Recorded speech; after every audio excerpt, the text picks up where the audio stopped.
Hey, what's going on, y'all? It's Jay Myrax of Altruwest.com. Let me ask y'all a question. Is it the gear or is it the technician? It's kind of become cliche in the music producer community to say limitations breed creativity. I know y'all hear it all the time, right? I hear it all the time.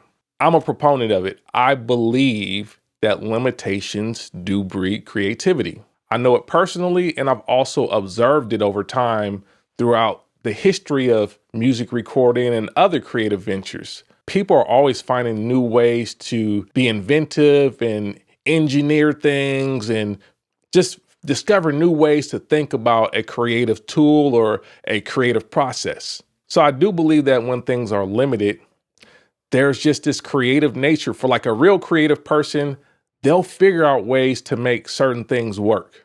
Hip hop is a great example of it. I love hip hop for that reason. Hip hop is very much about limitations and creativity. For example, the MPC, we talk about MPCs all the time. The MPC was not designed for a lot of the things that people use the MPC for today. Even just like the idea of sample chopping and chopping records on an MPC. When the MPC 60 came out, it wasn't designed for that. Really inspired creative technicians rethought the whole concept of how you could record and chop samples and split up samples and compose using samples from records. Now, obviously the MPC is a sampler, but Akai, Roger Lynn, the people that were involved with the MPC, they never thought that someone would say, okay, let's use a record and hook up a record player to it and chop the sound bites into different segments and lay it across the pads and then resequence that in a specific order. That wasn't the creative vision or the original specification for the MPC. That was someone using creativity based upon the limitations of that sampler that had very little sample time and lower fidelity sampling. It was creativity in the end, ingenuity. SP1200 is another great example. Some of the technicians on the SP1200 have gotten amazingly creative. You're talking about a sampler that had 10 seconds of sampling time. So just the ingenuity to speed up the samples really quick and sample it directly and then pitch it back down inside of the sampler just to save sample time. And some of the other things like Pete Rock, for example, another great example. The way that he learned to program bass lines using things like mutes and chokes and whatnot to have a more natural bounce and a more natural groove to his bass lines being programmed on the SP1200. It's ingenious. He's using ingenuity. He's using creativity. And yes, the gear itself wasn't designed to program bass lines that way. It's a drum machine. The idea is that you sample drums into it and you program drums.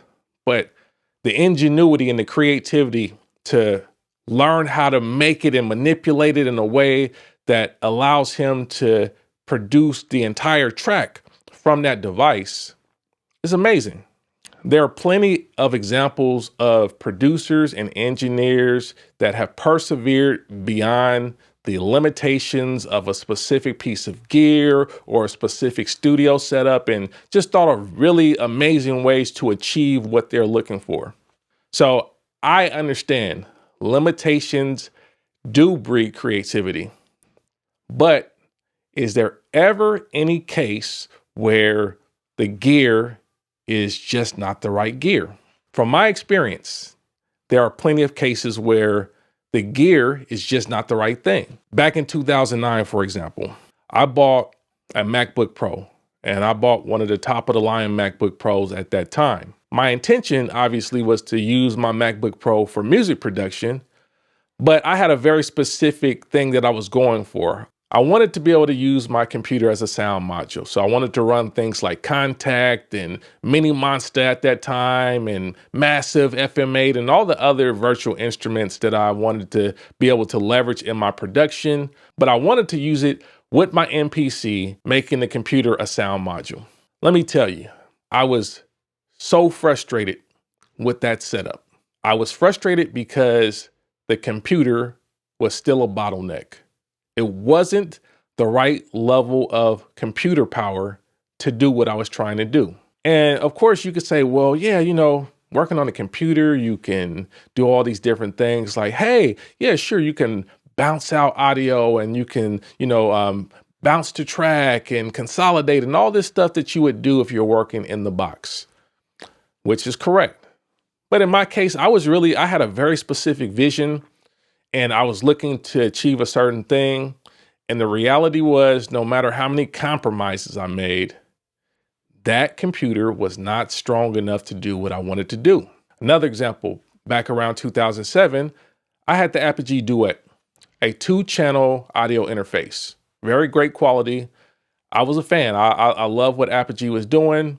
I said, let me just get a solid 2-channel audio interface. And I rocked with that for some time. But as I started to get back into hardware, synthesizers specifically, and started to expand my equipment, I ran into some bottlenecks again. Now, yes, the gear was nice. The gear was good quality, but it was only 2 channels. So, I tried stuff like I had a patch bay and I had a mixer hooked up to it and I was trying to route things, as I needed to record. I would route things, 1 or 2 at a time. But the reality is it was a bottleneck. No matter, how technical I got, no matter how many workarounds I did, 2 channels was a bottleneck. And I knew how I wanted to record. I knew how I was recording prior to that. I knew what I wanted.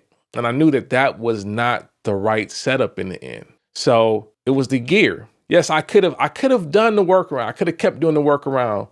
And one could argue maybe you would have stumbled onto something else that was great, or maybe not. I knew what I was going for, and I knew that 2 channels was not the right thing in the end. So I moved on. I got a better audio interface that had 8 inputs, 8 outputs, and I was able to do what I wanted to do at that point. So it was the gear. In both of those cases, the gear was an actual bottleneck. There are times when the gear actually is a legitimate bottleneck, and no amount of creativity will get around that bottleneck. You can use whatever workarounds you want. You can be inventive and try to do all kind of things to, compromise and try to figure it out and make it work for you. There's nothing wrong with that, especially if you can't afford to upgrade or do anything like that. Sometimes you just got to work with what you have. But I think if you have the means, it's important not to gaslight yourself either, because I know it's very much like ingrained now to virtue signal and say, yeah, I'm working with what I got and working within the limitations. But sometimes the gear is holding you back. If you got a project right now where everything has to be recorded 96K, you need a strong computer and an audio interface that is capable of recording in 96K. If you don't have either one of those things, there's no amount of ingenuity that you can use to make that work. You literally have a bottleneck. So that's a situation where you have to make a decision. If it is a requirement for you to continually record at 96K for multiple projects, then that might be a situation where you need to upgrade your stuff. That's just what it is. There are other cases, though, where you might have a project that you're working on. You may be tempted to try to do everything from your home studio. You're like, okay, I want to record drums, and you want to record drums a very specific way. You want to have a certain level of control and whatnot. Listen, if you don't have the microphones and the pre's and all the equipment and the room set up to record those drums properly, recording them at the crib may not be the right thing. But you may realize that, hey, I'm only doing this for this project. So guess what? In that scenario, you may need to make the executive decision to say, hey, the thing that will best serve this project is for me to simply rent out a studio that has the gear and the setup for me to record the drums the way I envision. See, with production, it's about doing what best serves the production in the end. Compromise is okay. You're going to always have to compromise as a music producer. But the reality is sometimes it's just you that are holding yourself back from doing what's right for the production. Some of us don't want to invest. Some of us don't want to make the investment because we're gaslighting ourselves into believing like, hey, yeah, I'm just not a good enough technician for some of these things. There are real bottlenecks, and it's okay to just look at the situation and understand when there's a real bottleneck. In the arts, in creativity and whatever, there's always going to be compromises. We don't have unlimited resources. We can't afford to just buy everything that we want Not all of us. I don't know. Maybe you can. I don't know. Maybe I'm speaking for myself there. I can't afford to buy everything that I want. There are definitely compromises, and you have to make do with what you have in certain situations. But I would say you need to be realistic about what the situation is and what the project calls for in the end. And if you're doing something to the detriment of the project, just for the sake of being able to say, I use just this, or I just, I worked within my bounds and creativity, you're doing a disservice to your project in the end. You, as the producer, are responsible for the end result.